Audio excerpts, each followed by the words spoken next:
Sarah Palin hit the campaign trail this past week, stumping for Chris McDaniel and Rob Maness. More on the Maness stop from the Colonel himself in a moment. As for McDaniel in Mississippi, Palin said, quote, "I had a great time today in the lovely Magnolia State, rallying to elect Chris McDaniel to the U.S. Senate." She went on to say, "The Mississippi Senate race is a clear case of we the people versus the permanent political class in D.C. Many fellow conservatives, like my friend Mark Levin, have endorsed Chris because this is a crucial race for conservatives who know the status quo has got to go if we're to get America on the right track." To see any of the governor's posts in their entirety, visit Sarah Palin's Facebook page and follow her on Twitter at Sarah Palin USA.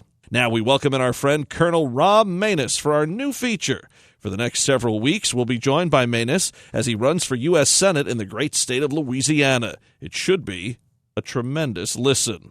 We are so excited to strap in with the Colonel. Thanks, Kevin. I'm retired Colonel Rob Maness, and I'm running against Mary Landrieu for the U.S. Senate seat in Louisiana. The Maness campaign just wrapped up one of our most exciting weeks of the campaign. Tea Party Express went across the state with me in a series of press conferences to announce their endorsement. This is the same group that endorsed Ted Cruz before his campaign fired up in Texas. And I got a big surprise on the day of the final press conference. Sarah Palin said she was going to speak at the event. She was great, and we filled a large room with supporters. More than half a dozen state Tea Party leaders and state Republican Party leaders spoke in support of my campaign, followed by the executive director of Tea Party Express, Taylor Budowich, and then Sarah Palin. I also got to speak at the Republican Leadership Conference to hundreds of attendees.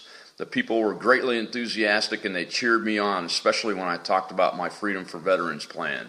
Maybe it's because people haven't heard another politician or candidate offer real solutions to this gut-wrenching news of late about secret lists and veterans' deaths.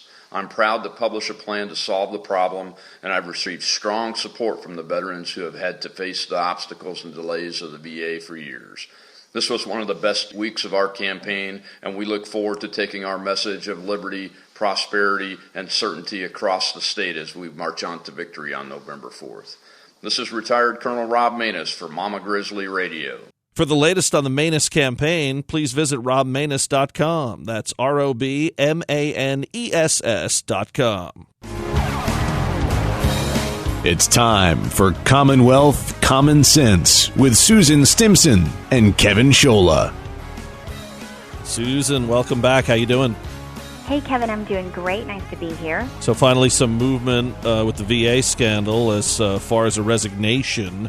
But really a lot of cover-up along the way, and also the fact this is really showing us what's to come, I think, with Obamacare, no matter what happens when they get to the bottom of the VA situation.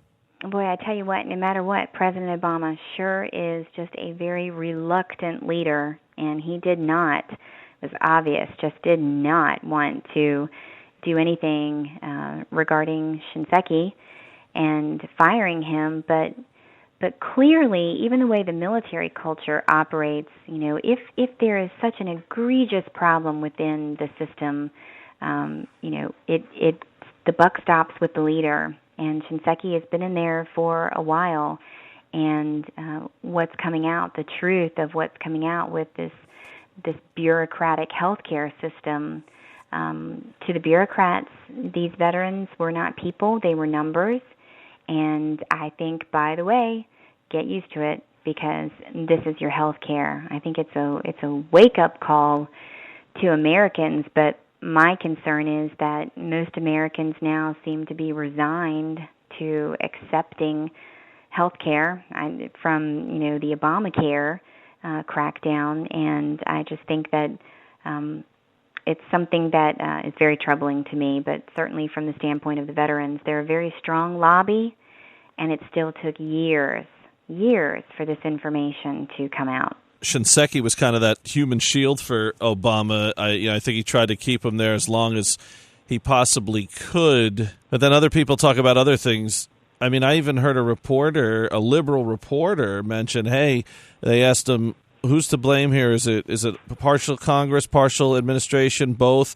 And he said, it's one of these rare cases where it's all on the administration with the VA. Right. So, you're even getting that from groups that try to keep President Obama in a positive light as much as possible. So that's something interesting here. But, the other thing I'm waiting for is what's going to be his, change of direction here. He's known for that. Whenever something bad is happening, Benghazi or Obamacare or things of that nature, he quickly tries to get another issue in the limelight, whether it's guns or gay marriage or what have you. So I'm wondering if that approach is coming soon. Well, he might be able to, attempt that. But when it comes to military veterans, when it comes to the sacrifice that so many of them have made for their country, it's an issue that even the reporters cannot ignore. And this is one that I do not think that President Obama is going to be able to really to skirt around. I think that it was very interesting that watching the Democrats, some of them reluctantly, here in Virginia, finally, Senator Warner and Senator Kaine called for Shinseki's resignation, but that was after many other people had called for it. There was a call and a cry for send in Jim Webb, who does seem to have a reputation of going in and straightening things out. But I think it is going to take that type of leadership to go in and really set the tone and to let people know within that bureaucracy that this is not going to be tolerated. But it just shows you, a single-payer system such as this, set up with the health care. It's not to say that the doctors and the nurses are not talented and are not good, because they are, many of them. But it's the management of the system. There is no customer service. This is, the government, and we all know that anything that the government is running, you can pretty much bet that it's not going to be the most efficient and the most effective way to do it. And I just think that this is such a glaring glimpse as to what our future is going to be with Obamacare. And I think that Americans here in the next decade are going to find themselves no longer having employer-provided insurance, but government-provided insurance, and that greatly concerns me. All right, Susan. Well, we'll be keeping a close eye on this, as I know you will too. And thanks so much for being here, as always. Thank you, Kevin. Susan Stimson in Virginia. More Commonwealth Common Sense next week. Now, our weekly commentary, Steel Resolve. Here's Sarah Steelman. Thanks, Kevin. Last week, I talked about the laziness and lack of leadership in the United States Senate as they lectured NFL owners with a Senate resolution demanding a name change to a football team. This, of course, is against the backdrop of the horrible mismanagement of the VA hospital. This week, our president did the very same thing. Unbelievably, as Rome burns, the president is focused on admonishing the NFL, the NCAA, parents, and students on the importance of wearing football helmets to prevent concussions. Veterans are being subjected to mismanagement and perhaps malpractice, and President Obama is intent on advising the public about the risk of concussion if they let their child play football. This is not in his job description. Once again, the so-called best and the brightest in Washington show absolutely no movement in taking action to solve the VA crisis. Sure, it's easy to fire a Shincheki, but why doesn't the president organize a healthcare SWAT team to go to the worst VA hospitals and provide immediate care to those who have been neglected? The president should call on doctors and nurses to volunteer their time for their country to do this for the veterans who have sacrificed for us. Most Americans are ready and willing to help serve their country, especially when asked to do so by the President of the United States. If Congress and the President would do what we as taxpayers pay them to do, government might actually work better. Instead, they choose to ignore their duty, and this time it is our veterans who are suffering the consequences. This is Sarah Steelman for Mama Grizzly Radio. Tune in again next week for another segment of Steel Resolve right here on The Palin Update.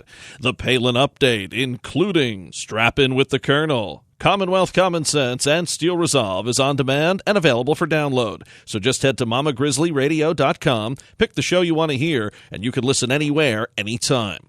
Well, that'll just about do it for this edition of the Palin Update on Mama Grizzly Radio. Visit mamagrizzlyradio.com for continuing coverage of Governor Palin.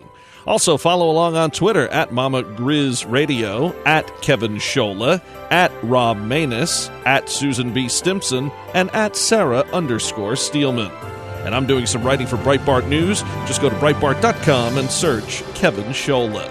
I want to thank Sarah Steelman, Susan Stimson, Colonel Rob Manus, and everyone here at Mama Grizzly Radio. Thanks to Steve Lonegan, and thank you for listening today. Please be sure to join us again next time for another edition of the Palin Update. I'm Kevin Scholla. Have a pleasant day.